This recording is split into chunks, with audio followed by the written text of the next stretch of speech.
Hello, and welcome to The Answered Patient. I'm Jane Hansen. You've probably heard of cholesterol before. Chances are it's something your doctor monitors every time you go in for a checkup. But what exactly is cholesterol, and why do we need to watch it so closely?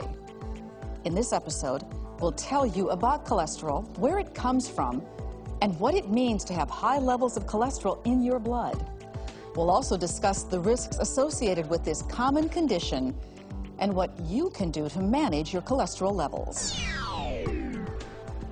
High cholesterol, sometimes called high blood cholesterol, is a major cause of heart disease and stroke. It's also a widespread health problem.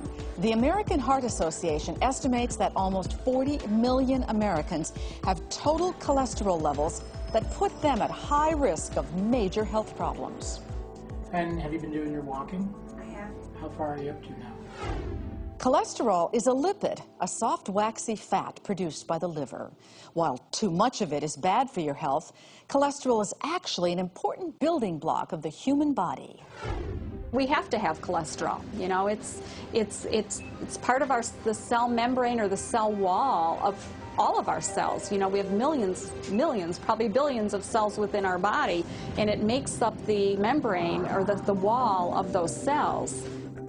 The body also uses cholesterol to protect nerve fibers, to produce the hormones testosterone and estrogen, and to make the chemicals our bodies need to digest food.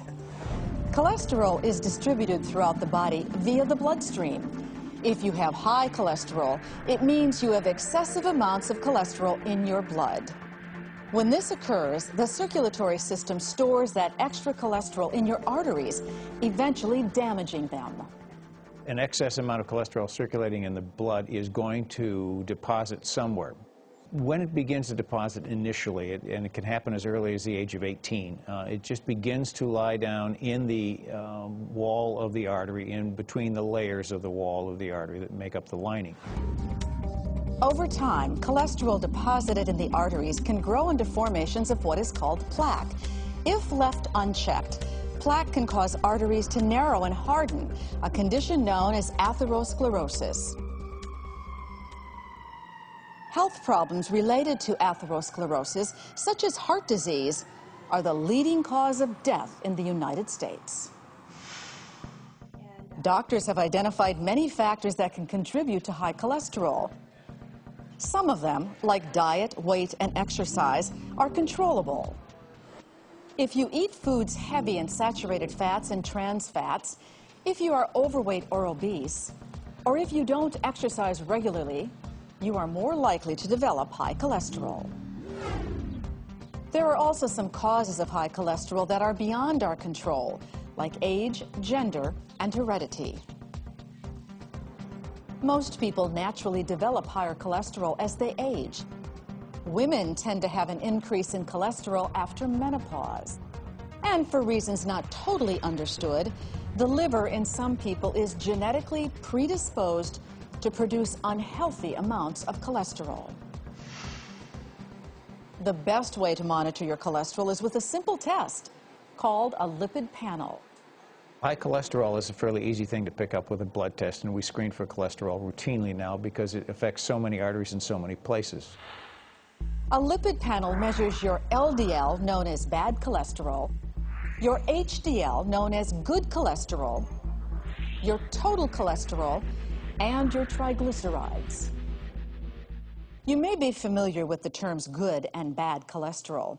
LDL, or bad cholesterol, stands for low-density lipoprotein. LDL is what leads to excess cholesterol in your arteries, which can cause atherosclerosis. Let me give you one piece of literature about low cholesterol foods. HDL, which is the so-called good cholesterol, stands for high-density lipoprotein. HDL contributes to reduced amounts of cholesterol buildup in the arteries.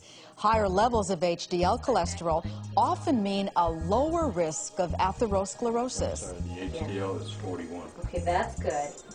And the LDL was 106. Right. The National Institutes of Health have issued targets for healthy levels of cholesterol. LDL should be below 100 milligrams per deciliter of blood.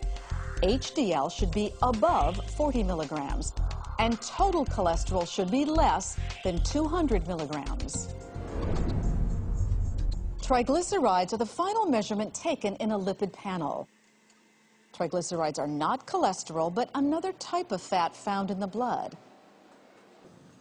High levels of triglycerides can contribute to atherosclerosis and are closely associated with heart attacks. Your triglyceride level should be less than 150 milligrams per deciliter of blood.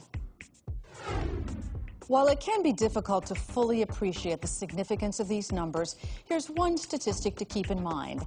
Elevated levels of bad cholesterol can double your risk of heart disease. It can be considered the silent killer.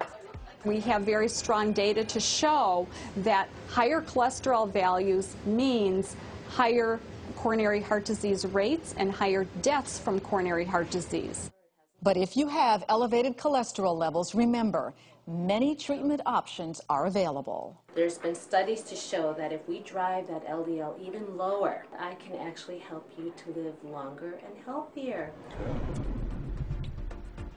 The first line of treatment is often a change in lifestyle. Eating a heart-healthy diet and getting the proper amount of exercise can go a long way toward reducing cholesterol. There is also a wide variety of drugs available to help manage and control the condition. The most effective cholesterol-lowering medicine that we have right now are the statins, but doctors also have a number of other cholesterol-lowering medications available. Despite its common rate of occurrence and serious potential consequences, studies show that high cholesterol is a relatively undertreated condition. That's why it's important to find out your cholesterol levels, what they mean, and to take whatever steps necessary to manage them. In the other chapters of this episode, you can learn more about diagnosing high cholesterol, get some science on how cholesterol works in your body, and discover the various treatment options currently being practiced. And in our personal story chapter, you'll meet a real patient and his doctor who are successfully managing this condition. Finally, if you would like to be kept up to date on high cholesterol, you can subscribe to this series on our health channel at AnswersTV.com.